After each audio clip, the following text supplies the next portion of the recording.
The rain hammered against the stone walls of Windsor Castle that November morning. Inside the East Gallery, a young guardsman named Thomas Hendricks stood perfectly still, his red uniform pressed sharp, his expression unreadable. He had been stationed there for 3 hours. His orders were simple. Protect the display case. Allow no one to touch it without written authorization from the king himself. Behind the thick glass sat a collection that had made headlines across Britain. Queen Elizabeth's personal jewelry. Not the crown jewels locked away in the Tower of London. These were different. These were the pieces Elizabeth had worn in her private moments. The sapphire brooch she pinned to her coat during Sunday walks, the pearl earrings she chose for family dinners, the diamond bracelet King George had given her as a young bride. Princess Catherine had requested they be displayed here. In this quiet corner of the castle, she wanted them preserved, protected, honored. The decision had been approved by King Charles himself. Documented in writing, signed and sealed. Thomas knew all of this because he had read the orders twice. He was 24 years old. This was his first year in the King's Guard. He took his duty seriously. But now, at 10:30, he heard footsteps echoing down the marble corridor, sharp heels clicking against stone. The sound grew louder, closer. Then she appeared. Queen Camilla swept into the gallery with 2 attendants. Trailing behind her, she wore a tailored cream coat, and her face carried the expression of someone who expected immediate compliance. She did not acknowledge Thomas at first. Her eyes went straight to the display case. "Open it," she said. The words hung in the air like frost.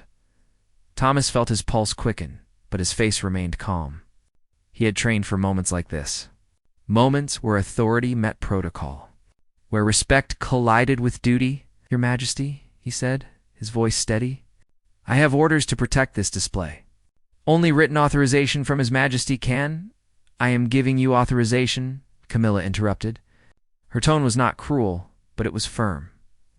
"Final. These pieces belong to my husband's mother. They will be relocated to the Royal Collection storage immediately." Thomas felt the weight of the moment settling on his shoulders. Before him stood the Queen Consort of England. Behind him sat jewels that had touched the skin of a beloved monarch. And in his pocket lay written orders that gave him only one path forward. If you're wondering what happens next, stay with us. And if you love true stories like this, subscribe so you don't miss what unfolds. One of the attendants stepped forward with a velvet-lined case, clearly prepared to collect the jewelry. Camilla's hand moved toward the display case latch, testing it. Finding it locked, she turned her gaze back to Thomas. "The key, please." The rain outside seemed to grow louder. Somewhere in the castle, a clock chimed the quarter hour. Thomas could feel sweat beginning to form beneath his uniform collar, despite the chill in the gallery. His mind raced through his training. The chain of command. The written orders versus verbal commands.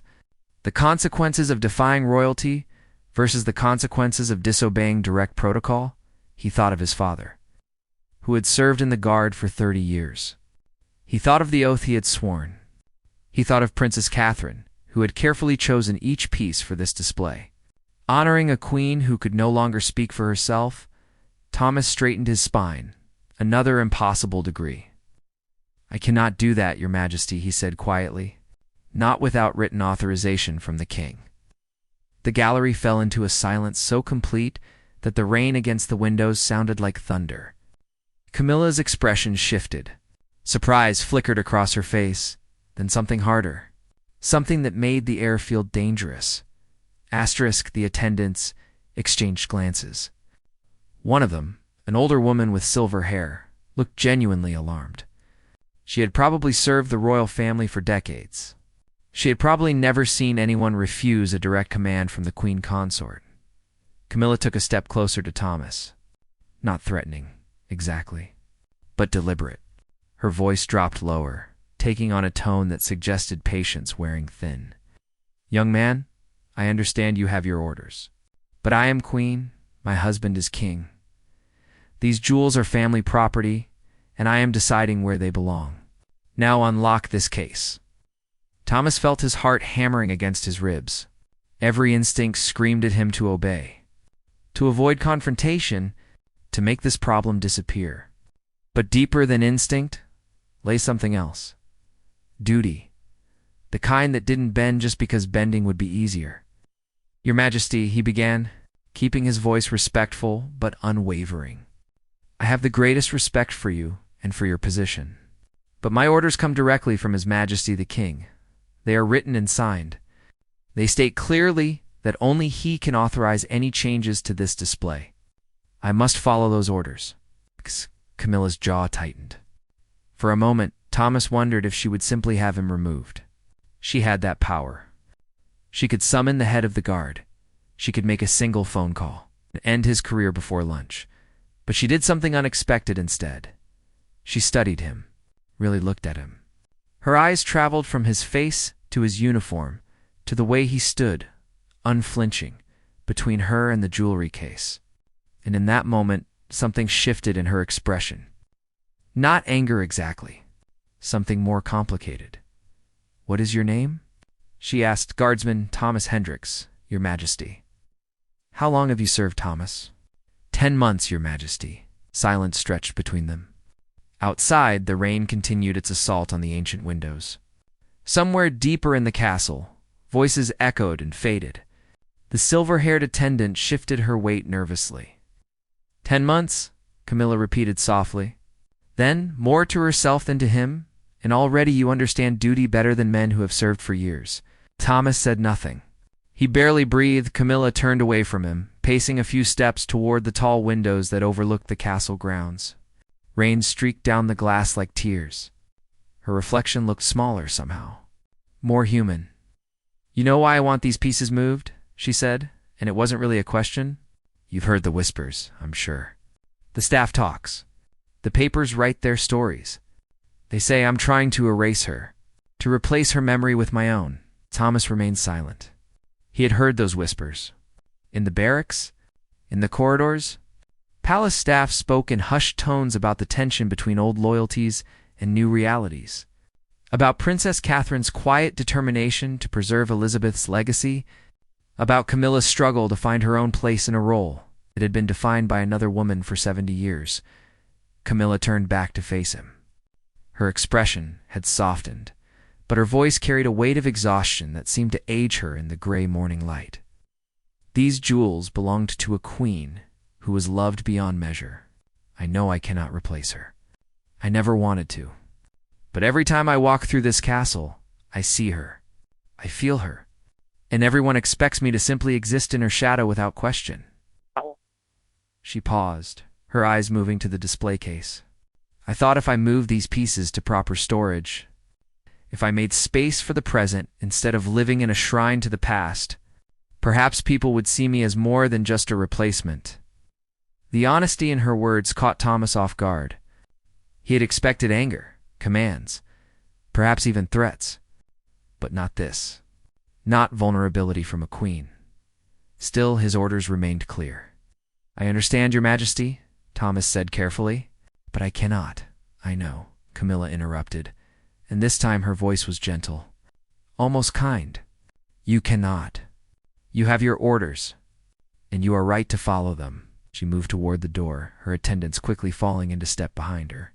But at the threshold, she paused, turned back, looked at Thomas with an expression he couldn't quite read. "When Princess Catherine arrives," she said quietly, "tell her we need to speak." And she was gone, her footsteps fading down the corridor.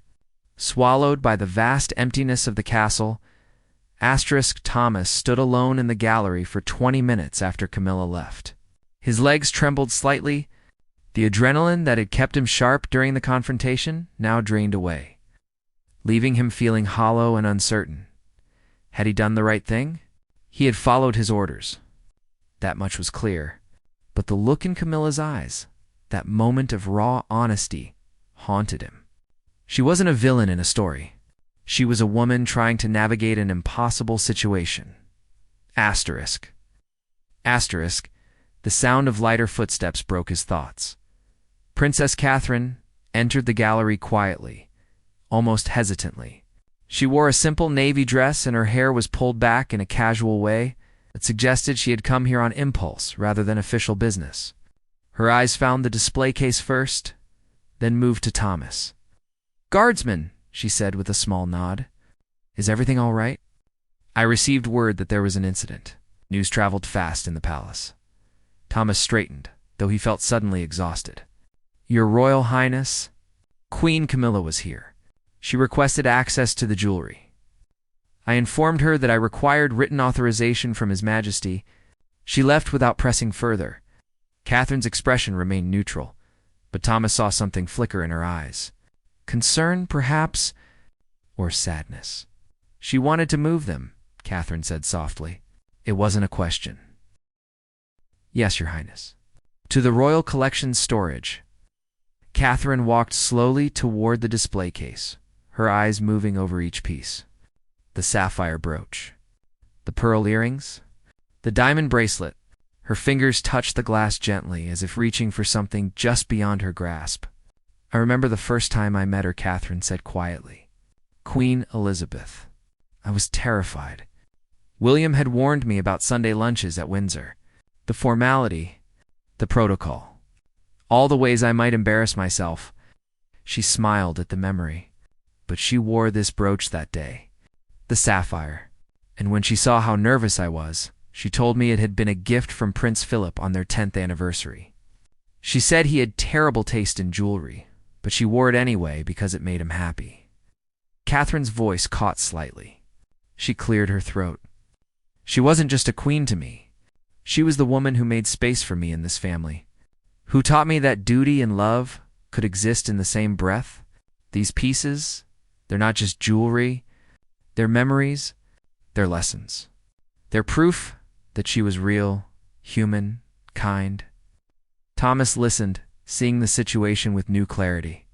This wasn't about jewels or power. It was about grief, about holding on to someone who could never be replaced. "Your Highness," he said carefully, "Queen Camilla asked me to tell you that she wishes to speak with you." Catherine turned to look at him. For a moment, he saw her guard come down completely. She looked younger, more vulnerable. "I know I've been unfair to her," Catherine admitted. "The papers write about tension between us. They're not entirely wrong. But it's not her fault. None of this is her fault." She looked back at the jewelry. "She married into an impossible situation. The entire country comparing her to a woman who will be remembered as one of the greatest monarchs in history. How do you compete with that? How do you find your own identity when everyone wants you to be someone else?" She sighed, the sound heavy with exhaustion. "But these pieces, Thomas. If I let them be locked away in storage, it feels like I'm erasing her. Like I'm agreeing that the past should be forgotten so the present can be more comfortable. And I can't do that. Not yet." Thomas understood. He thought of his own grandmother, who had died when he was 16. He still had her recipe book, still made her Sunday roast exactly the way she had taught him, still set aside her favorite teacup when he had his morning coffee, unable to use it, but unable to give it away. Grief made people hold on to strange things. "Perhaps," Thomas said carefully, knowing he was overstepping, but feeling compelled to speak anyway. "It's not about choosing between honoring the past and accepting the present. Perhaps both can exist together." Catherine looked at him with surprise. For a moment, he worried he had said too much, that he had crossed a line, but then her expression softened. "You're very wise for a guardsman of 10 months, she said with a gentle smile. "My father served for 30 years, Your Highness. He taught me that the best solutions usually require the hardest conversations." Catherine nodded slowly. She stood there for another moment, looking at the jewelry, her reflection visible in the glass, alongside the glittering pieces. Then she straightened her shoulders in a gesture that reminded Thomas powerfully of Queen Elizabeth herself. "Would you send word to Queen Camilla?" Catherine asked. "Tell her I will meet her in the West Drawing Room in 1 hour. Of course, Your Highness." Catherine turned to leave, but paused at the doorway, just as Camilla had done. "Thank you, Thomas, for standing your ground today, for doing your duty even when it was difficult." Then she was gone, leaving Thomas alone once more with the jewelry and the rain. The West Drawing Room was smaller than most staterooms in Windsor Castle, which made it feel more intimate, more human. The walls were covered in pale blue silk, Portraits of long-dead royals gazed down from gilded frames. A fire crackled in the marble fireplace, fighting back the November chill. Catherine arrived first. She stood by the window, watching rain slide down the glass, gathering her thoughts. Her hands twisted together nervously. She had faced world leaders, given speeches to thousands, smiled through countless public appearances. But this conversation felt different, more personal, more frightening in its honesty. The door opened softly. Camilla entered alone, having left her attendants outside. She had removed her coat. She looked smaller somehow, more ordinary. Just a woman in her 70s, wearing a simple dress and a cautious expression. For a moment, neither spoke. "Thank you for meeting me," Camilla said finally. "Of course," Catherine replied. Then, after a pause, "I'm sorry about this morning. I should have discussed the display with you before arranging it." Camilla shook her head. "You had every right. Charles approved it. And truthfully, I understand why you wanted it there." She moved closer to the fire, warming her hands. "Elizabeth was extraordinary. I know that better than most." Catherine joined her near the fireplace. The two women stood side by side, both staring into the flames rather than at each other. Sometimes difficult conversations were easier when you didn't have to meet someone's eyes. "I loved her too," Camilla said quietly. "People forget that. They assume because of my history with Charles, because of everything that happened, that I had no respect for her. But I did outdo. She was kind to me in ways the public never saw, even when she had every reason not to be." Catherine listened without interrupting. "When Charles and I finally married, she took me aside, privately, and she told me something I've never forgotten." Camilla's voice grew softer. She said that being queen consort was the loneliest position in the world, that everyone would compare me to every woman who came before, that I would make mistakes, that people would hate me for existing, but that if I could find even one thing I cared about and pour my heart into it, I might survive it. A log shifted in the fire, sending up a spray of sparks. She told me to find my own purpose, my own identity, to stop trying to be her and simply be myself. Camilla turned to look at Catherine now. "But how do I do that when everywhere I turn, there she is? When every room holds her memory? When every piece of jewelry, every portrait, every tradition reminds everyone that I'm just the replacement?" Catherine felt tears prick her eyes. She had been so focused on her own grief, her own need to preserve Elizabeth's memory, that she hadn't fully considered what it cost Camilla to live in that shadow. "I didn't move here to erase her," Catherine said, her voice thick with emotion. "I moved here to honor her, to keep her close, because losing her felt like losing my compass. She taught me everything about being part of this family, and I'm terrified that if I let go of these tangible pieces of her, I'll forget. The family will forget. The world will move on, and she'll become just another name in a history book." "She won't," Camilla said gently. "Catherine, she was the queen for 70 years. She shaped an entire era. No one will forget her. Not in our lifetimes. Probably not ever. But these pieces," Catherine gestured vaguely in the direction of the East Gallery, "they're personal. They're intimate. They're proof that she was more than just a crown and a title." "I know," Camilla said, "and they should be seen. They should be honored. I was wrong to try to move them." She paused, choosing her words carefully. "But Catherine, every day I walk through this castle and feel like a ghost, like I'm haunting someone else's life. And I don't know how to be present, how to be real, when the past is so overwhelming." Catherine wiped at her eyes. This conversation was breaking something open inside her. All the grief she had been holding since Elizabeth died, all the fear about her own future, all the complexity of loving someone who was gone while trying to navigate relationships with those who remained. "What if," Catherine said slowly, an idea forming, "we honored both, the past and the present?" Camilla looked at her questioningly.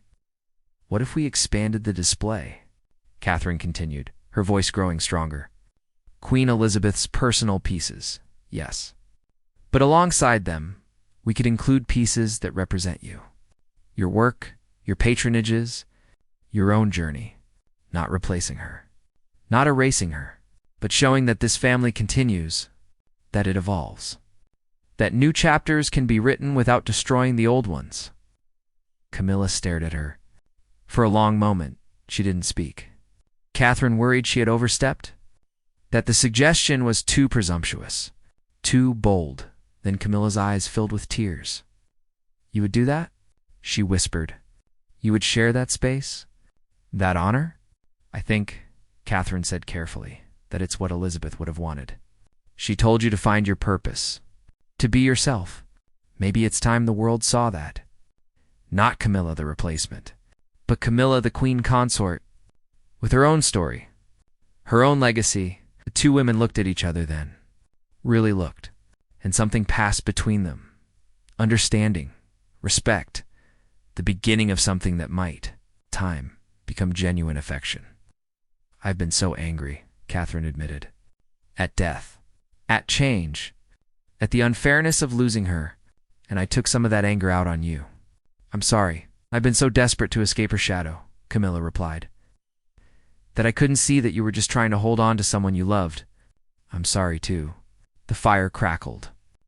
The rain continued outside. But inside the west drawing room, something had shifted. Something had healed.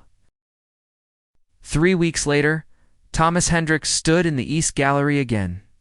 But this time, the display case looked different. Queen Elizabeth's sapphire brooch still held pride of place. The pearl earrings still caught the light. The diamond bracelet still gleamed against its velvet backing. But alongside them sat new pieces. Camilla's favorite emerald pendant, which she wore to every literacy charity event. A simple gold locket containing photos of her grandchildren. A silver pin shaped like a book, given to her by a children's reading program she had championed for years. And beneath the display, a new placard explained it all. Two queens. Two eras. One continuing legacy. The text went on to describe both women. Elizabeth's devotion to duty. Camilla's dedication to literacy and supporting survivors of domestic violence.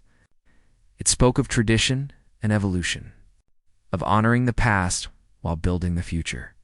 Thomas had heard that Catherine and Camilla had worked on the display together, that they had spent hours selecting pieces, debating placements, talking about what each item meant. The palace staff whispered that something had changed between them, that they had been seen having tea together, that Camilla had been present when Catherine brought the children to visit. Small things, subtle shifts, but meaningful nonetheless. The gallery had become a popular spot. Visitors came to see it, to photograph it, to read the stories behind each piece. The press had written glowing articles about the collaborative effort, about two women choosing grace over conflict. Thomas heard footsteps approaching. He straightened instinctively, though he was off duty and simply visiting the gallery on his lunch break.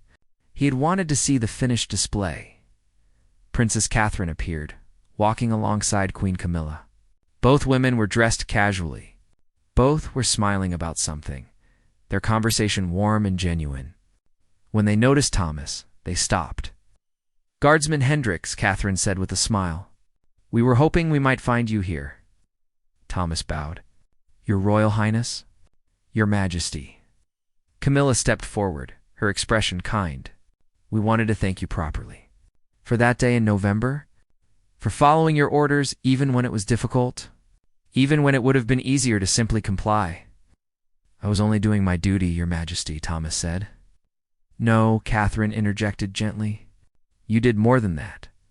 You've protected something precious, and in doing so, you gave us both time to think, to reflect, to find a better path forward." She gestured to the display case. "None of this would exist if you had simply handed over the key that morning." Thomas felt heat rise to his face. He wasn't used to such direct praise from royalty. "If you had given in to my demand," Camilla continued, "I would have moved those pieces to storage, and I would have regretted it. I would have made a decision based on hurt and frustration rather than on wisdom. You saved me from that mistake. And you forced me to confront my own resistance to change," Catherine added. "I had been holding so tightly to the past that I couldn't see the present. couldn't see that honoring one queen didn't mean diminishing another. Three of them stood there, looking at the jewelry. At the physical representation of two women finding common ground. "Your father must be very proud," Camilla said to Thomas. "I haven't told him yet, Your Majesty," Thomas admitted. "I wasn't sure if I should." It felt like it might be inappropriate to share details of that day. Catherine and Camilla exchanged glances. Some silent communication passed between them. "Tell him," Catherine said warmly. "Tell him that his son stood his ground with dignity and respect, that he served his duty without compromising his humanity.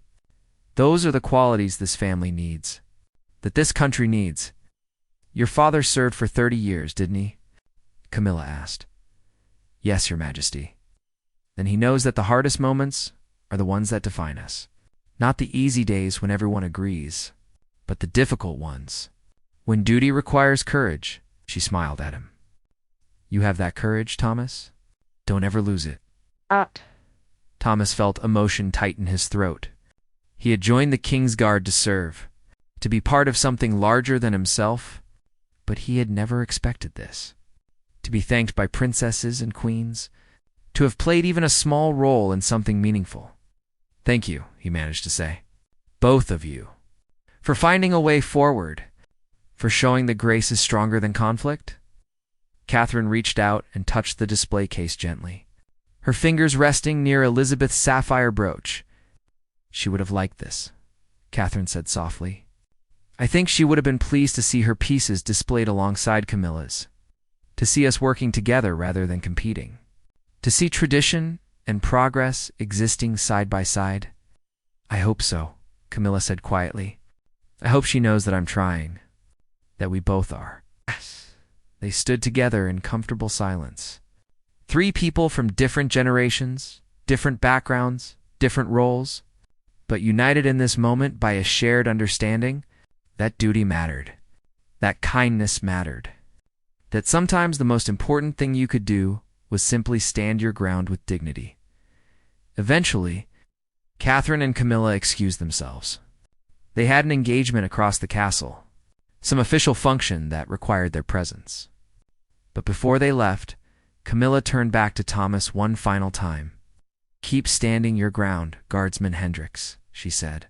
"The world needs more people like you." Then they were gone, their voices fading down the corridor, leaving Thomas alone with the jewelry and the quiet satisfaction of knowing he had done the right thing. 6 months passed. Spring arrived at Windsor Castle with an explosion of color. The gardens bloomed with tulips and daffodils. The ancient trees budded green. The rain that had hammered the windows that November morning had given way to gentle sunshine. Thomas Hendricks walked through the East Gallery on his way to his new assignment. He had been promoted. Not dramatically, not with fanfare, but enough to matter. Enough to know that his service had been noticed, that his integrity had value. He paused at the display case, as he often did. The jewelry gleamed in the soft afternoon light. Elizabeth's pieces and Camilla's pieces, side by side, telling a story of continuity and change. But what drew his attention today was the small crowd gathered near the case. A school group, 20 or so children, maybe 10 years old, in matching navy uniforms. Their teacher stood nearby, reading the placard aloud. 2 queens. 2 eras. 1 continuing legacy, she read. Then she explained to the children about Queen Elizabeth, her long reign, her dedication to service, the way she had guided Britain through decades of change, and Queen Camilla. One small girl asked, "Why is her jewelry here too?" The teacher smiled. "Because leadership doesn't end when one person's time is finished. Queen Camilla carries on the work in her own way, with her own passions, her own voice. And instead of seeing these 2 women as competitors, we can see them as partners across time, each contributing something valuable, each deserving of honor." A boy near the front raised his hand. "Miss, what's that pin?" "The one shaped like a book? That's from a literacy program Queen Camilla supports. She believes every child should learn to love reading, to find magic in stories." The children pressed closer to the glass, their young faces full of curiosity. Thomas watched them, feeling something profound settle in his chest. These children would grow up seeing this display, learning that women could lead differently, but equally, that making space for someone new didn't require erasing someone beloved, the teacher noticed. Thomas standing nearby in his uniform. "Excuse me," she said politely. "Are you stationed here? Could you tell the children anything about the jewelry?" Thomas hesitated. He wasn't trained as a tour guide, but the children looked at him with such open, hopeful expressions that he couldn't refuse. "I can tell you a story," he said, moving closer to the group, "about the day this display was created." The children sat down on the floor, cross-legged and attentive. Thomas remained standing, his hands clasped behind his back, but his voice warm and genuine. "There was a rainy morning last November," he began, "and I was standing right here, guarding these pieces. They were Queen Elizabeth's then, only hers, and Queen Camilla came to move them. She had her reasons. Good reasons. But I had orders. Written orders. To protect them." The children listened, entranced. "And I had to make a choice," Thomas continued. "Follow my orders, even though it meant refusing a queen, or make things easier for myself by just giving in. It wasn't easy. My hands were shaking. My heart was pounding. But I knew what I had to do." "You said no to a queen?" one boy whispered, eyes wide. "Respectfully," Thomas clarified. "Always with respect." "But yes." "I stood my ground. Were you scared?" a girl asked. Thomas smiled, terrified. "But being brave doesn't mean you're not scared. It means you do the right thing, even when you are scared." The teacher was watching him carefully now, clearly moved by where this story was going. "And what happened?" another child asked. "Something I didn't expect," Thomas said. "Queen Camilla and Princess Catherine talked, really talked. And they realized that they had both been hurting, both feeling lost, both trying to honor someone they loved while figuring out their own paths. And instead of fighting, they chose to work together, to create this display, to show that different people can lead in different ways and all of those ways can matter." He gestured to the jewelry case. "So what you're seeing here isn't just jewelry. It's proof that people can change, that they can choose understanding over anger, that standing your ground with dignity can create space for something better to grow." The children stared at the display with new eyes, seeing not just pretty jewels, but a story of human beings choosing grace. "Can anyone be brave like you?" the small girl who had spoken earlier asked. Thomas knelt down, so he was at her eye level. "Everyone can. Every single day you'll have moments where you have to choose between what's easy and what's right, between giving in and standing firm, between anger and understanding. And if you choose wisely, even when it's hard, you become part of something bigger than yourself." The teacher wiped at her eyes quickly. The children sat in thoughtful silence. Eventually, the group moved on. They had other parts of the castle to see, other history to learn. But as they left, several children turned back to wave at Thomas. He waved back, feeling a deep sense of purpose. His father had been right. The difficult conversations, the hard choices, those were the ones that mattered. Thomas stood alone in the gallery once more, the same position he had held that rainy November morning. But everything had changed. The display, the relationships, his own understanding of what duty truly meant. Outside, spring sunshine poured through the windows. The castle felt lighter, more hopeful. And in the display case, two queens' jewelry sparkled together, telling a story that would be remembered long after everyone involved. It turned to dust. A story about a young guardsman who stood his ground. About two women who chose understanding over pride. About the power of doing the right thing, even when it's terrifying. Thomas smiled to himself, straightened his uniform one final time, and walked away. His duty here was done, but the legacy of that November morning would continue. In the display, in the children who saw it, in everyone who learned that sometimes the greatest act of service is simply refusing to compromise your integrity, even when a queen asks you to, especially then.